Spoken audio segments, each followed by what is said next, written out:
Hey everybody, welcome to the Midlife Pilot Podcast. It's a podcast all about aviation and midlife and all things so related. And my name is Chris Moran. I am the Midlife Pilot, the OG as it were. And joined as always tonight, Thanksgiving Eve, by my steady co-host companion, direct from the heart of Music Row in Nashville, Tennessee. It's Brian Siskind. Good evening and happy Thanksgiving Eve to you, sir. Hey, man. It's good to be here. I'm glad to see that the chat is filling up, and we have some. I have some whiskey here tonight, so you can see where this is all going. But no, but I'm super happy to be here, and I'm nice. I'm glad that we're back on our schedule. This is good.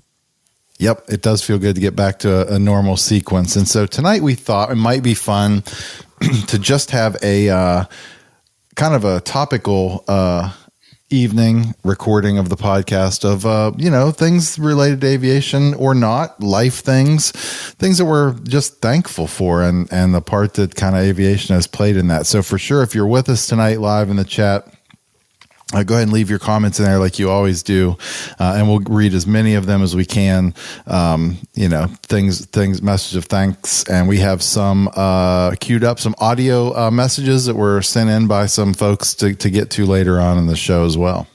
Yeah, and I was hoping maybe we can also, we didn't really talk about this too much, so forgive me for bringing it up right in the middle of the beginning of the podcast. But I would love to also highlight some of the awesome comments or reviews we've gotten on Apple Podcasts, because I don't know how the algorithm works, man, but I think we're doing really well there, and I think that part of the reason why is because we have so many great, thoughtful reviews there, and is part of what we're going to be thankful for is everybody that's listening and has been supporting what we're doing.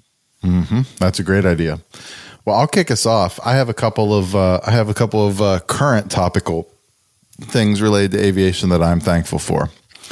I'm thankful for an oil analysis that came back today that made me realize that actually my Cherokee's engine is not chewing itself up and about to die. So that was an encouraging follow-up to a saga, which I'll tell the story as we get more details, like in a later episode. But the short story is this engine has 400 hours. It's a pin yan overhaul, and we got an oil analysis that scared the pants off of us. And so we did this like crazy change sample. We ran in and grabbed a sample. Some of the guys in the club did, because I'm actually coming to you live from Huntsville, Alabama tonight. Just a couple hours south of Music Row, where where Brian is seated currently. And we overnighted Blackstone a sample last night. They got it at 10 o'clock this morning, ran it for us today. Thanks to them for getting, rushing it in and getting it in the queue today. And it was an anomaly. Wow. Fully just a wash. Yep. Yeah. Well, it's basically everything's in the normal range, everything now. So, it was one of those, like, we grounded the plane, like everybody had everybody was like, stop, don't turn the engine again until we know what's going on. And it appears that everything's actually fine. So, that was exciting. Wow. And I'm thankful for that. That's great news. This kind of, when we were talking about some of this, I guess that was earlier today on the phone, or was that yesterday? It was today. It was today. Thank you for helping me understand which day it is. But we were just joking about how, like, in aviation, it's all or nothing so often, right? Like, it's either absolutely innocuous, just sort of nothing to worry about, or it's the worst situation ever. We're in the land of extremes. Yep, for sure. For sure. Man. So, thank you, Zach, for complimenting my latest video. I try to mix it up. I'm not trying to do a lot of essays all the time, right? Sometimes I just want to show some flying, So anyway, I did. Chris, you were about to ask me, have I done any flying lately?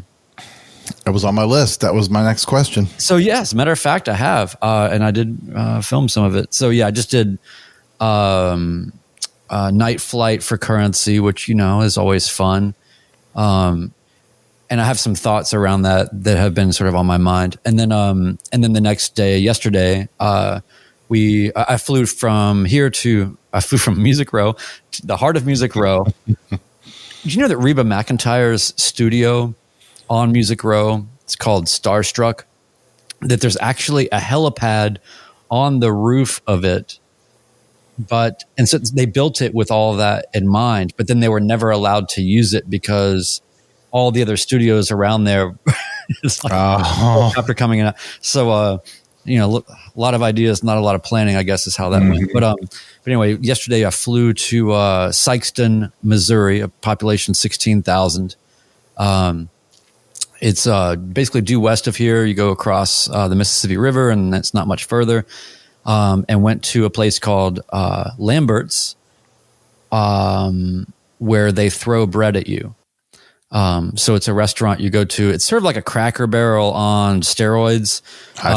It's just this insanely like they walk around with just all this food and keep throwing it at you, and then they literally actually throw bread at you from across the room. So anyway, pretty great meal, pretty great time. And the cool thing about that place is that the owner is a pilot and has an airplane in a hangar at that little airport there.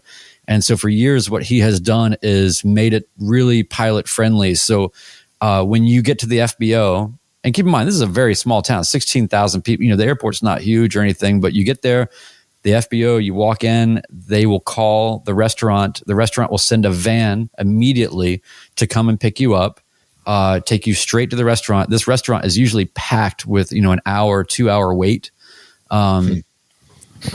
Big line. But if you fly in, the van picks you up, they bring you in the back and you skip the whole line and they seat you immediately. So you get this kind of VIP treatment as a pilot to get in and get out of there. So, anyway, it was great. It was a great experience. And, I'm really enjoying flying the Archer, but, awesome. Yeah. So that's what I did lately. But, what about you? You've done a lot of driving. Done a lot of driving. Yeah, I did. We drove to Huntsville. It's a 9-hour drive. And, but before I left, a couple days before we left, so I guess it was probably Thursday last week, I also did my night currency flight. I went up to the airport to do it. Normally when I do these, so I like to come out about like sunset. I like to take off when there's still light, it's like a half hour after sunset, let it get dark, and then, knock my landings out right after the threshold of darkness and then come back to Fairmont.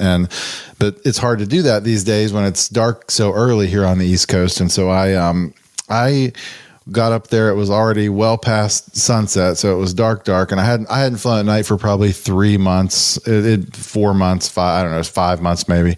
And I got up there and I had the 150 scheduled, and I was like, yeah, I'm not gonna do this.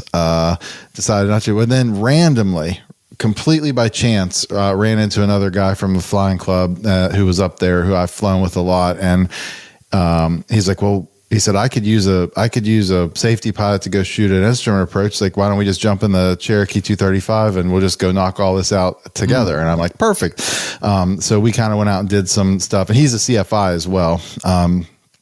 Disclosure on that topic before anybody has a question about that.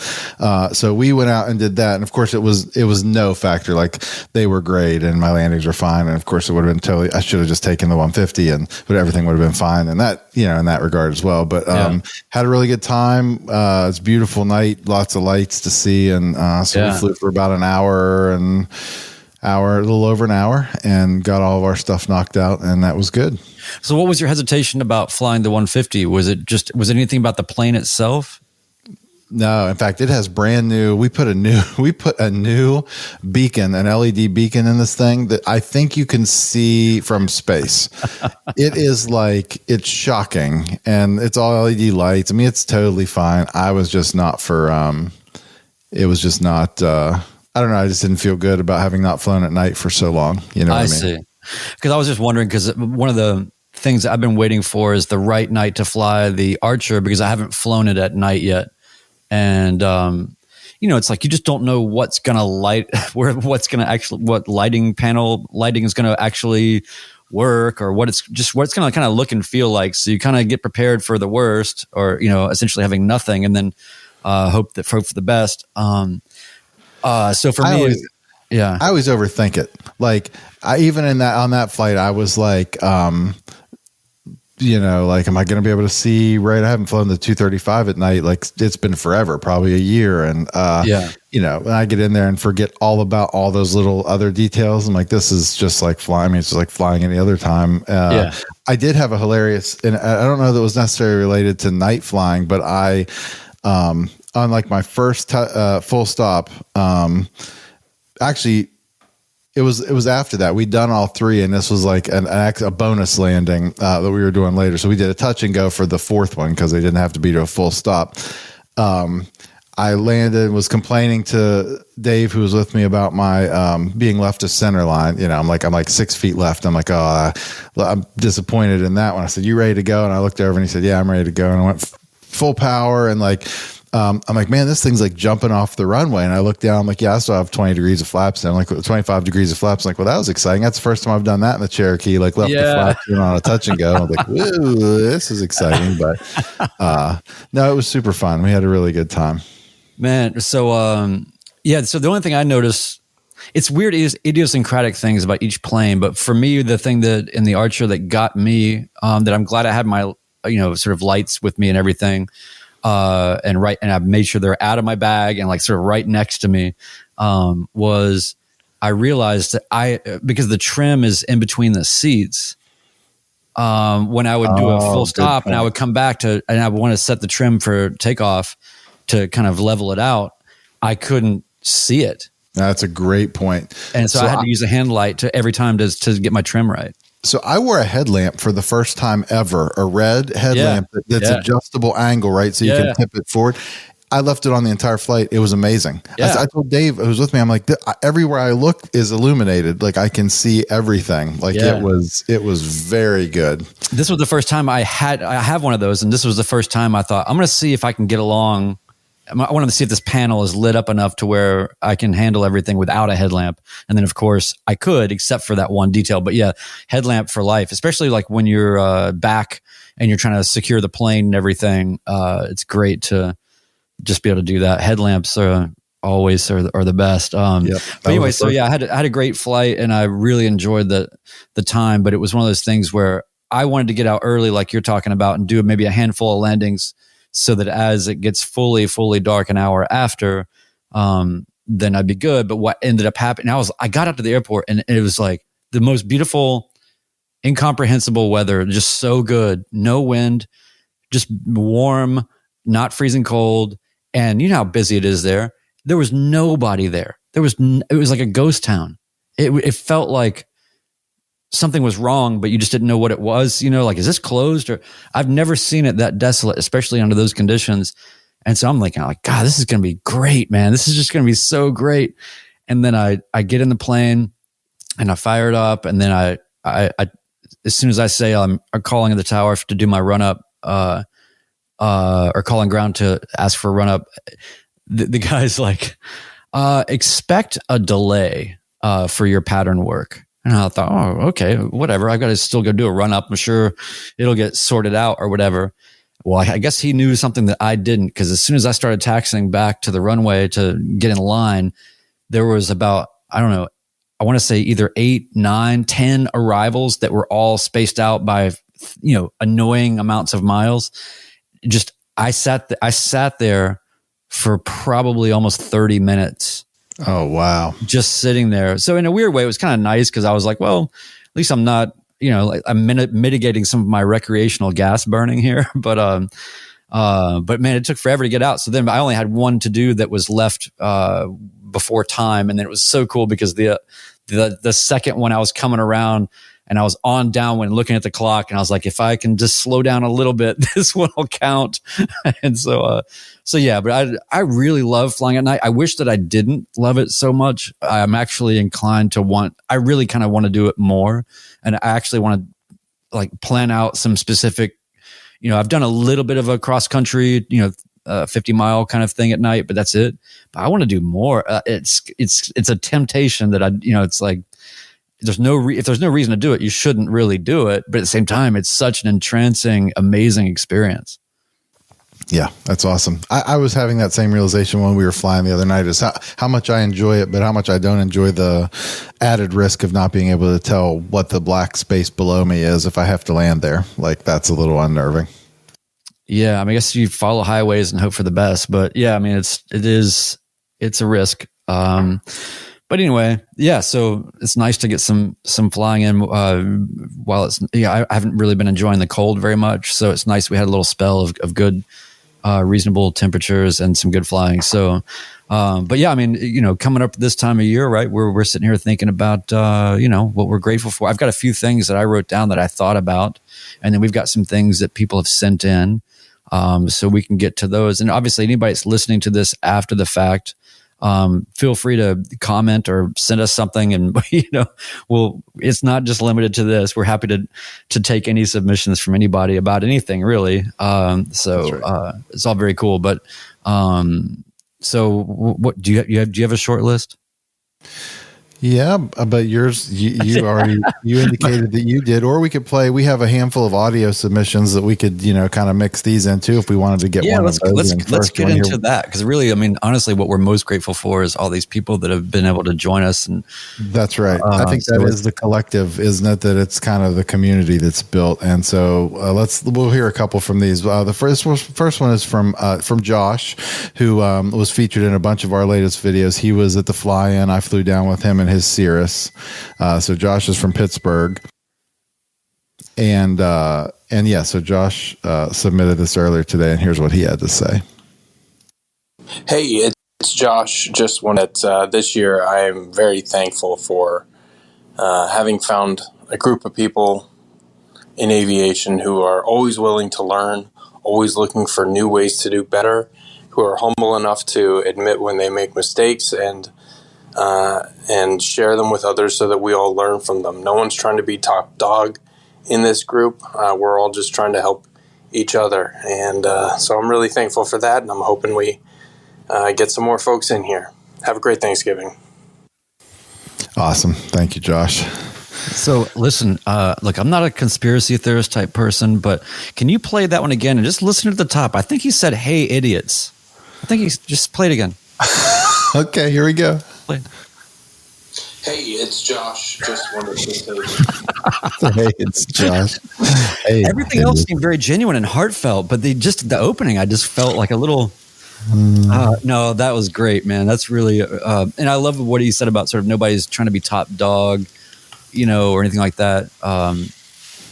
I guess Josh is the top dog, so of course he's like, I don't see any other top dogs around here. No, that's awesome. That is great, man. That was definitely his, and that definitely came through. That was kind of the vibe really at the fly-in, right? Was a lot of that. We talked about that a lot. I had the chance to fly with Ben, the Sage, who's, almost 1,000 hours or whatever he's got, and, instrument rated and all the stuff that he's done. And, we had a couple conversations in the thing, like, I can't help myself but to see things and say them or whatever. And we had a big conversation on the way to wherever we were on our way to Smyrna. It was kind of like, that's you've got to check any of that at the door, any of that kind of attitude that you have about, not, it's gets in the way. And it's like anybody can say anything at any time, and we're all still learning, because we've all, like Ben's like, if you see something, say it, because it's not like you don't do the same things and you would want somebody to tell you in cases. And so I think that was kind of one of the cool themes of the fly-in. I thought we talked about that a lot. Yeah, it doesn't matter where you sit in there is no hierarchy. It's like we're all just trying to do the same thing. And obviously, a lot of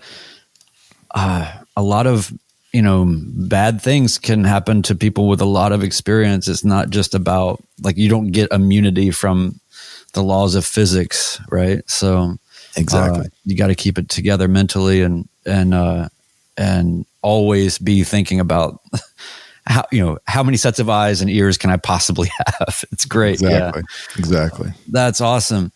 So, I'll just pitch in one of mine real quick. Yeah. Which is a little bit sort of aligned with this, but so to me, what's interesting, what I sort of get, and maybe I think other people that are listening have the same experience, but when you're talking especially to other people that are not pilots, that don't really know anything about aviation, but say they're an old friend of yours or whatever, and they see this difference in you, I knew you before you were a pilot. Now I know you as a pilot. And it's, they sense this kind of energy, this vitality or something from you. And so they always ask, friends of mine are always, sort of like, what has this been like for you, or what have you gotten out of it? And it goes so much further than, I can fly a plane now and go places. The number one thing I thought of, that I was explaining to a friend recently is, how the discipline of aviation filters into the rest of your life and the other practices or work or other things that you might be doing, and just you as a person. And so for me, I realized that I've become a much better decision maker, about a lot of things. And I think that, not just ADM risk mitigation, but that's part of it for sure. But it changes how I plan for things and how I flow with changing dynamics and how I make decisions based on those things. And I really want to explore a lot of these things more. But in general, I would say the simplest form is it's made me a better decision maker. And I'm really grateful to aviation and then the community around it to help foster those things that I can then apply in other aspects of my life. That's great. Yeah. Yeah, that's great. A lot of good chatter in the happening in the comments here. And so, if you're listening to this as an audio podcast, we record these every other Wednesday. So we'd love to have you with us for these live recordings. A ton of great stuff. Just kind of we don't even get to all these on the actual podcast, but there's always such great conversation going on in the chat throughout this podcast. So. Yeah, I've been tracking some of that. I thought Adam had a really good point a minute ago. He said, I like Josh identifying humility as an important virtue for pilots. I've turned down instructors who thought they knew it all. And I think that's, I agree completely. I think that's a very, very important virtue. Yeah. And I like this comment from Bon Ricardo, who I'm also proud that I think I can pronounce his name. Thankful for family, the various communities that I'm a part of, the good earth, and a whole lot of patient, forgiving people around me. And that's definitely, there's the tertiary things you end up grateful for in aviation. Right. And it's like having people in your life that tolerate you talking about it all the time, taking the risks, spending ridiculous amounts of money. And as we've talked about, I think that was it Ted that said in his interview, what did he say? It was like Ted had the best line about this, but he's just sort of like, this is it, people that can tolerate the sort of such a voluntary pursuit, right? Like it's not a monetary pursuit. It's in fact the opposite. That's right. Yeah. So that's a great. I remember the clip, but I can't, I would do it injustice. I can't remember exactly. It was hilarious in the moment though. Speaking of timestamp Tedder, we had an audio submission from Ted as well that we'll play now and hear what Ted has to say that he's thankful for. This is Timestamp Tedder, and here's what I'm thankful for in aviation. First are the people from my past that inspired me to start on this path in the first place. Gail Polson, my grandfather who flew, Bernie Jarvis, my grandfather who still wrenches on helicopters, and the other relatives who flew. There was also Mr. Davern, my high school teacher who started an aviation program and invited me to join their airport field trips. Finally, there was especially Corey Morgan, my friend who flew for Southwest and was literally there for me when I was living alone in a new city when I was younger, and died not long before I started the aviation journey. I'm also thankful to my endlessly patient partner who thought she was signing up for me to take a handful of aviation lessons, but has actually ended up with me either gone flying, home talking about aviation, or in pursuit of purchasing a plane. Flying has made me thankful of where I live and what I've seen from above. I've seen mountains and so many sunsets from the air, and of course I've met people both local and around the world through this shared obsession. That's what makes it really fun. Awesome. Very good, Ted. Very Love nice. Yeah, that was great. Yep. So I'll throw one. You got really loud all of a sudden, Chris. I did. Yeah. I mean, like your volume just went up like plus 20 dB. That's bizarre. Nothing has changed. Is there a toggle on your mic? Nope, nothing. And I'm looking at the audio interface, and it is all normal here. All right. Weird. I'll turn it down though. Oh. It may have also been auto gain controlling for. Yeah. I think it's starting to sort out. Yeah, it might have been an auto gain control thing. Yeah, anyway, that's good. It's all good, man. Yeah, Ted, thank you. That was amazing. Yes, solid work, Ted. I'll check one off my list, which is I'm thankful for how it's became like an activity that I can connect with my teenage daughter over. You know, those things are getting fewer and farther between these days, and it's something that she has really become interested in and wants to do all the time, no matter what, you know, the circumstance. If there's a chance to fly, so we've been able to kind of do a lot of that together, and so that I think that's been a real positive for me. That is huge.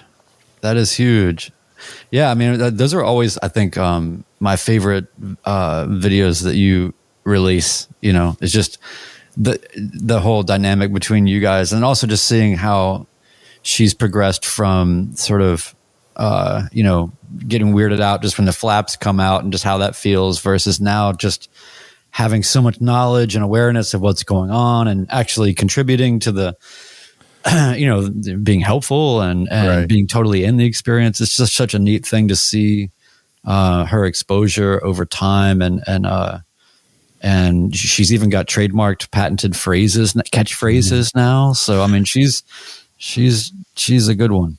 The uh-oh maneuver.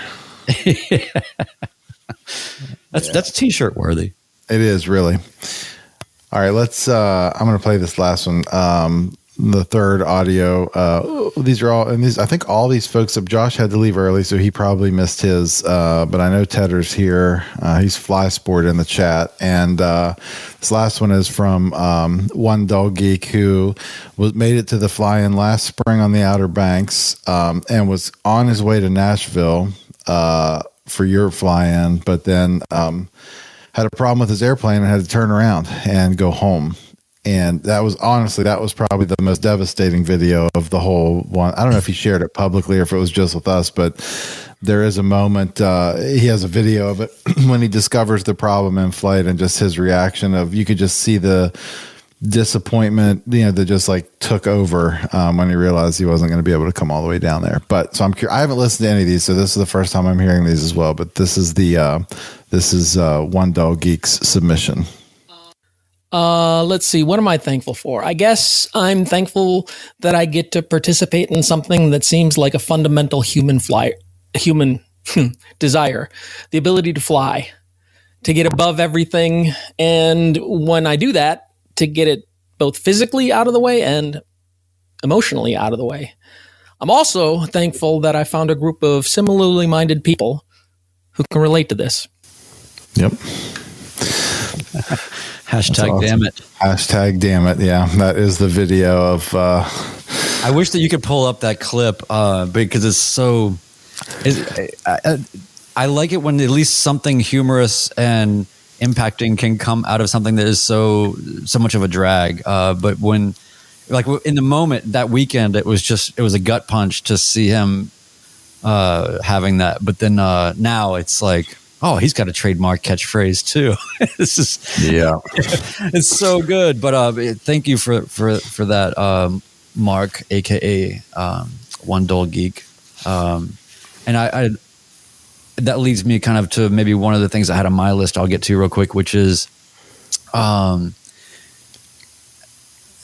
guess I just kind of on my list. I just said airplane therapy and sort of having a transcendent experience, or a vehicle for transcendent experiences.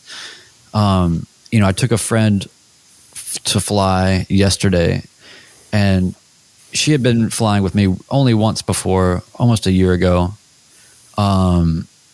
And I didn't tell her that, like, by the way, I actually know how to fly now. But not just like winging it after the check ride, but she's had a lot of things going on in her life, that are, her dog died, and, a bunch of other stuff has happened, just a lot of loss and a lot of change and a lot of things going on. And it was so nice, not only for me to be able to have that experience, but to be able to have the tools or the vehicle to provide that for someone else. And it was such a neat experience because, we flew, I guess it's about an hour and 15 minutes or something to the place where we were going. And it was one of those things where, 30 minutes into the flight, things are kind of settled in. We've got another half an hour to kind of just cruise along and just look in the scenery and everything. And I just kind of realized that we were both just completely spacing out. Like we didn't feel the need to talk or anything, Mm-hmm. You're sort of looking out that way. I'm kind of looking out this way. This plane actually flies straight. First plane I've ever been able to rent that actually flies straight. And so I was able to just be hands off and just, just cruise along and a little rudder nudge here and there and just kind of space out. And I just thought, I feel so much. She was like, I can't believe that you get, like, I feel so much better having just been in this plane for, like, this is the most relaxing thing. And she's like, I can't believe you get to do this all the time. Like, what a great thing. And I'm like, I know. I mean, it really is a hard thing to express or explain to other people. And there's also the experience of, being by yourself for long periods of time, which is really great too. I mean, when I flew from the Outer Banks, 600 nautical miles and 2 3-hour legs, by myself, that was, I feel like I was a different person by the time I got to the other side of that trip. It's a really transformative, transcendent, really beautiful thing to be able to do, and to be able to just get above the earth and everybody else is in there, are on the earth doing all these things, and you don't have to be a part of it for a period of time, and you can just soar above everything. It's a magical thing. So I'm really grateful to be able to have that kind of airplane therapy. Yeah, that's great. So on my list, I'll just say this is my last one, but I'm blown away and incredibly grateful for the community that we've built. And it's beyond just I started, filming my lessons, and then suddenly there's like 6,000 subscribers on my YouTube channel and 30 patrons, and just the smaller group, like this group that's faithfully here on a Wednesday night to like take part in what we're doing and come to fly-ins and like meet up and share our, similar struggles and the things that, like, there aren't a whole lot of people that really understand, a lot of these things that we kind of go through, especially not just the aviation component, but like the stage of life that we're in. It's just such a unique, group of people that was not anywhere in the stratosphere of my radar when I started filming my lessons in 2018. Like, that was this, none of this was it wasn't even in the, you could have asked me, I would have never come up with it. But it is legitimately the favorite part of, the outcome of the whole flying and midlife thing is this group that we have that is naturally kind of formed around what we're doing. And so these are friends now. Like, these aren't just like, we've definitely made some like legit friends now, and that's hard to do. That's hard to do at this stage of life as well. We talked about that, Brian, at your house, in Nashville. Like, it's hard to do, but it's it's been super meaningful and super rewarding, and I'm just so glad to have met everyone and have talked to so many people just about this. And I just hope, like somebody said earlier on their thing, Josh mentioned in his recording, like, I just hope it continues to grow and we make more friends and have a chance to hear each other's stories, more people's stories, and connect and keep this thing going. Absolutely. Well, you had some maybe subconscious inkling because you did name your YouTube channel Midlife Pilot, which is a pretty succinct, dead on assessment. It's funny how that works out. I guess it's how I thought of myself, like, when you had to name the thing. But it was, I'm glad I did. It's pretty catchy. I'm glad that I grabbed that up when I did, because I think it's pretty good. Well, it's to the point, and it's actually what's going on. And it's definitely a particular, it's not I mean, maybe people that play golf or something have a certain level of obsession with it, but it's not like this, man. Like people that are into this, it's a daily, it's something you think about every day. You know, you're learning something every day. You're researching something every day. You're, getting current. You're staying on top. It's something that you have to manage and give attention to. I guess you don't have to, but we're all compelled to do that. So we all had this huge proportion of our existences that precedes all this, where that was not taking up our bandwidth, time, or anything else. And then now here we all are, and this is, it's like some of the first things you think about every day, and what's the weather and what's the next thing to do, or planning a trip or whatever. It's such a cool thing. So I guess maybe that the last thing I'll put out there is just to say that I'm just sort of grateful for this being a vehicle as an opportunity for growth, and not just as a person, but just to have, I think that at this age you kind of either start to check out, and just only live where you're comfortable and only do things that you're comfortable with, and you kind of recede back into that, which is totally viable and totally fine. But I think that it says something about our maybe comment about how we look at our lives and our life force and what we want to contribute or gain or experience, to be tripling down on existence in this way at this stage. To do this is a very purposeful, meaningful thing. And it has to be, because it's risky. It's, it's expensive. It's a lot of things. So, the fact that everybody's kind of, at the same time going, you know what, we're all going to jump into this thing. We don't have to do it, and we're choosing to do it. And it's a heavy everyday kind of a thing. And it's so fun. And it leads to all these other great things. So yeah, so cool, man. Grateful for a lot. For sure. All right. Well, I say we wrap early tonight. It's Thanksgiving Eve. I know folks have family stuff to do, and I'm out of town visiting my in-laws here in Huntsville this weekend. So I'm going to go get back to them. But we definitely did not want to miss tonight, and a chance to kind of celebrate with this family, with the aviation community that we've kind of built. And I hope everyone has just a splendid Thanksgiving. We all definitely have a lot to be thankful for. You all are on my list for sure, and especially you, Brian. Hey, man. Yeah, appreciate you, my friend. Hope to see you on Saturday on our way home. We're trying to hook up a breakfast visit with you guys on the way back. So, well, I'll give you directions right to the heart of Music Row. I know how to get there now. No, you know where my house is.